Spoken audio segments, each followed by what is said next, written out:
বিশ্ব কৃত্রিম বুদ্ধিমত্তার এক নতুন অধ্যায়। মার্কিন প্রযুক্তি জায়ান্টদের কপালে ভাঁজ ফেলেছে চীনের নতুন এআই চ্যাটবট ডিপসিক R1।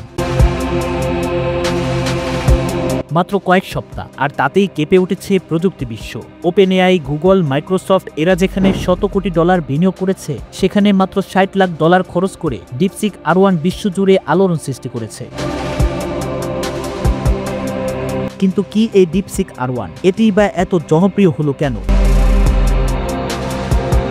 চীনের গুয়াংডং প্রদেশের এক যুবক লিয়াং ওয়েংফেং 40 বছর বয়সী এই প্রযুক্তিবিদের হাত ধরেই জন্ম হয় ডিপসিক R1। নিজের প্রতিষ্ঠিত হাইফ্লায়ার হেজ ফান্ডের তহবিল ব্যবহার করে তিনি গড়ে তুলেছেন এই এআই প্রতিষ্ঠান।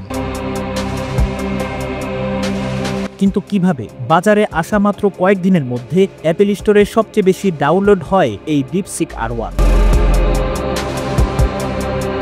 এটি সম্পূর্ণ ফ্রি, যেখানে ChatGPT-4 ব্যবহার করতে মাসে $20 খরচ করতে হয়, সেখানে ডিপসিক R1 একদম বিনামূল্যে।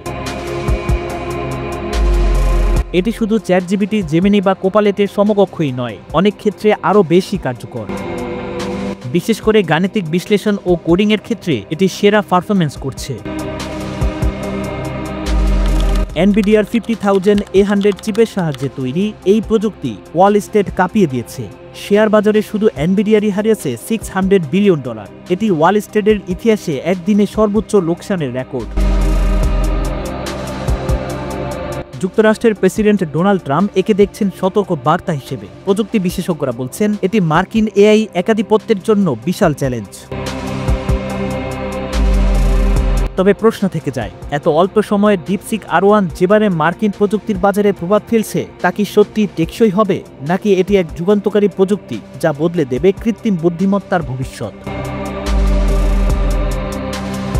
বিশ্ব কি নতুন এক এআই বিপ্লবের মুখোমুখি, আর যুক্তরাষ্ট্রের প্রযুক্তি প্রতিষ্ঠানগুলো এই চ্যালেঞ্জ মোকাবেলা করতে পারবে? সময় এর উত্তর দেবে।